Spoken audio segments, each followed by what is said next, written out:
Guys, I hope you are doing well today, Tuesday.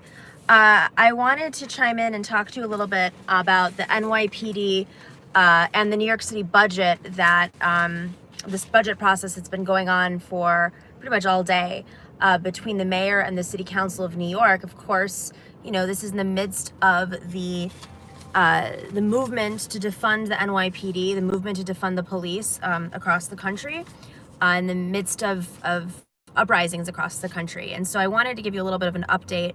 You know, New York City politics is a little bit complicated. There are many layers, but just before we go into the basics, into the details, let's go through the basics. Like, there is a very powerful police union, as there is all over the country, and New York is a Democratic city. There are a couple of Republicans in this city council. You know, one's from Queens, and then we have Staten Island. But for the most part, even those Republicans, they're not, you know, necessarily culturally conservative. With all that being said, you have a mayor who, you know, described himself, to me at least, as a socialist, supported Bernie Sanders, Mayor de Blasio, and is arguably probably the most progressive mayor we've had in decades.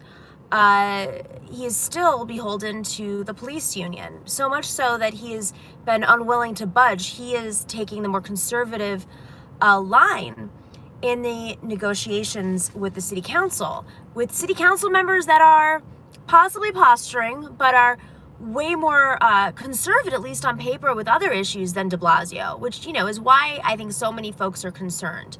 There have been so many protests, not just right now, but with Mayor de Blasio took office and was not able to hold the police union and the police department, NYPD, accountable. There have been movements to defund the police for a long time. Alex Vitale, he wrote that book, End of Policing. He's out of, you know, New York, I believe CUNY, or Brooklyn College, if I recall. I had interviewed him on the show a few weeks back. You know, he is one of the biggest advocates. It's something that came up on our public advocates race over and over. Why won't our supposed progressive mayor hold the police unions accountable? Now, there are a couple of industries in New York City that just lawmakers are unwilling to cross. And I think right now you have a city council. You know, don't forget that we're going into the mayoral elections next cycle. So 2021, we're going to have the mayoral elections where several city council members, including the speaker of the city council, who was at the negotiation table, Corey Johnson, he is running for mayor right now as well. So they're pushing back against Mayor de Blasio, but I don't buy it, number one, because I think that as soon as one of them becomes mayor, they're going to be just as beholden. And it's strange because the politics are so bad right now. So bad for Mayor de Blasio that I can only wonder, what does the NYPD have on him? Why? Why are his hands tied this? Ooh, excuse me. I'm in my car, as you can see. Why are his hands tied so much? Let me go over some of the things that are in this budget. So Johnson and you have an $88.1 billion budget for New York City. And of that, it's been stated, or at least, that $1 million is being cut from the NYPD. But Corey Johnson, the speaker, pushed back and said he believes only $880 million was cut from the budget because the mayor is accounting for fringe benefits and other items, and he says that, you know, those other items, you know, do not, $120 million do not account for cutting the NYPD. So there is no hiring freeze, although they did say that this is what's confusing, they did say that they're not hiring the July cadet class. I think it's 1,163 NYPD class members, cadets, will not be hired for July. I don't know if that means that they'll be hired later. It's about,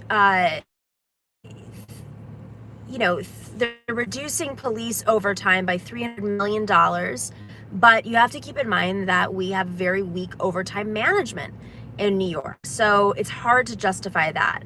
The goal is to divert the funds to education, to healthcare, shifting school safety agents from the NYPD about that, because first off, why do we even have these agents? And what is the point of policing our schools when, first of all, let's keep in mind, New York City than it has been in possibly ever.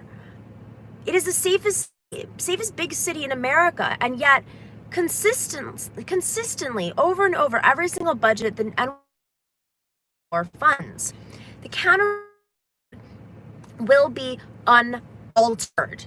Okay, so they're slashing $296 million from police overtime. From a budget of $323 million, they're not hiring the 1,160 P class members, as I mentioned. There are 1,600 that are cut from the budget that will be eliminated for attrition. If the federal government or municipal unions do not come to the table and agree, by October, 22,000 municipal jobs are on the line. So we are going to see vast budget cuts in the face of COVID being the excuse. So I have no doubt that whoever the next mayor is, there's plenty of presentations for privatization coming forward, because isn't this always the case? We can't afford, budgets, cities, go broke, and they to privatize different aspects. That doesn't work. They've said that they're moving the funds that are, quote, saved to education, family and social services.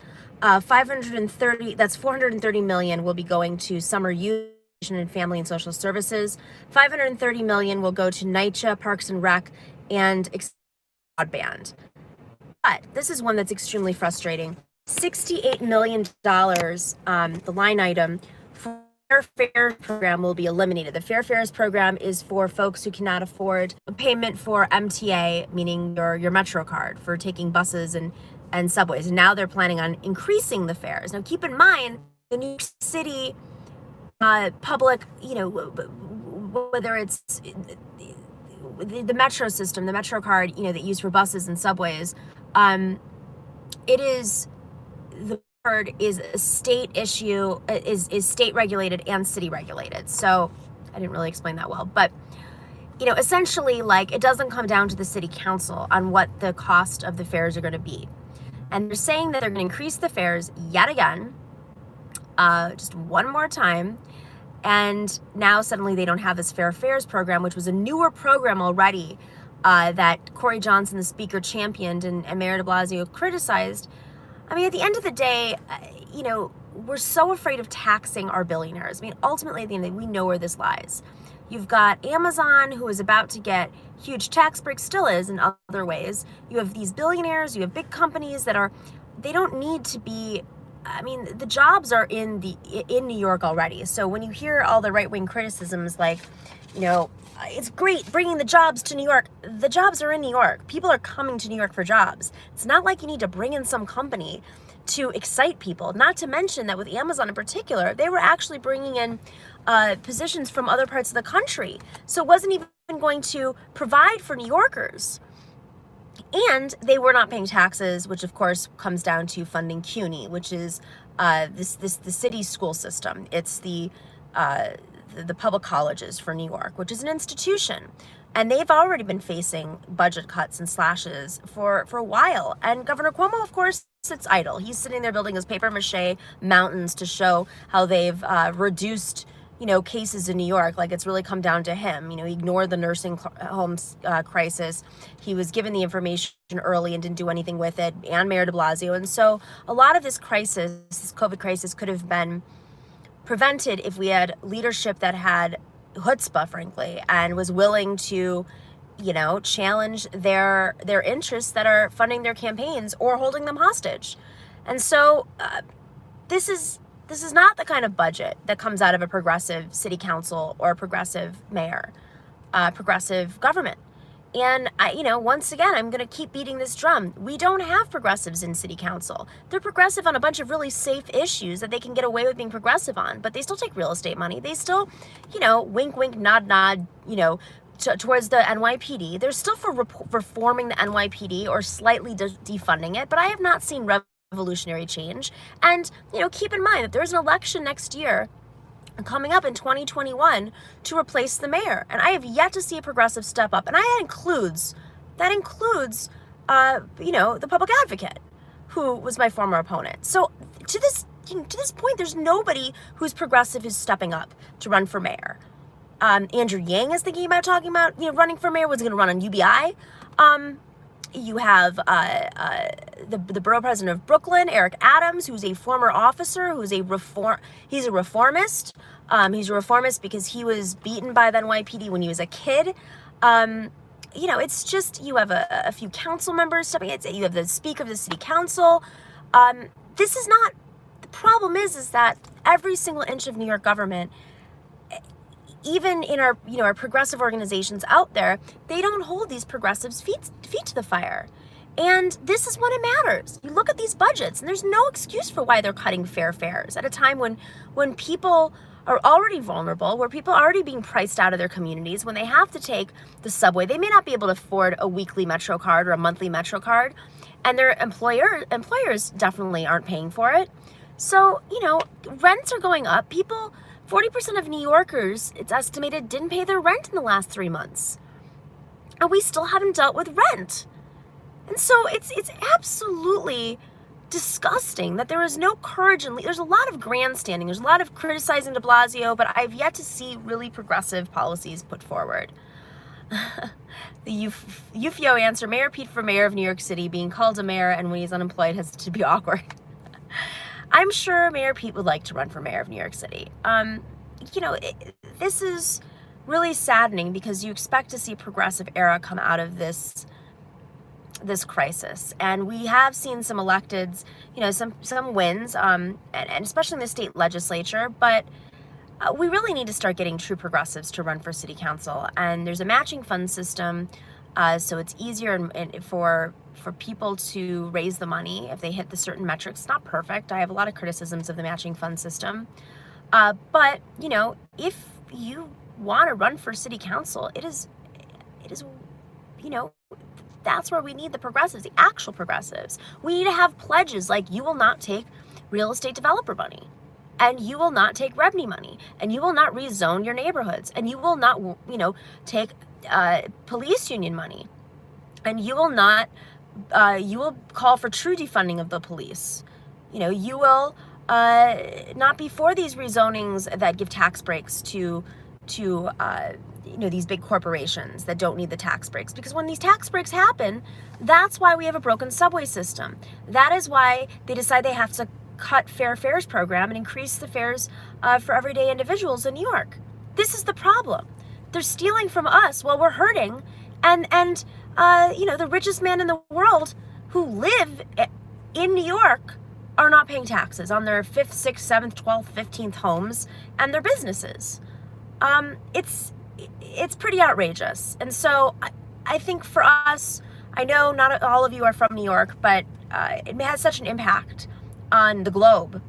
We really need to have true reform. And protests are important, but I want to see these folks walk the walk and not just talk the talk.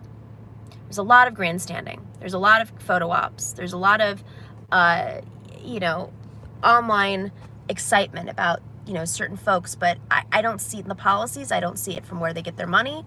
And I don't see it in the accomplishments, frankly. So anywho, I appreciate you all. I hope you have a wonderful evening. I just wanted to give you an update on the New York City budget, since this has been such a divisive topic, defunding the NYPD. I mean, if you can't get any progressives to really make a case for it, at least in leadership, you got a real problem. All right, take care, be safe if you're out on the streets. Talk to you soon.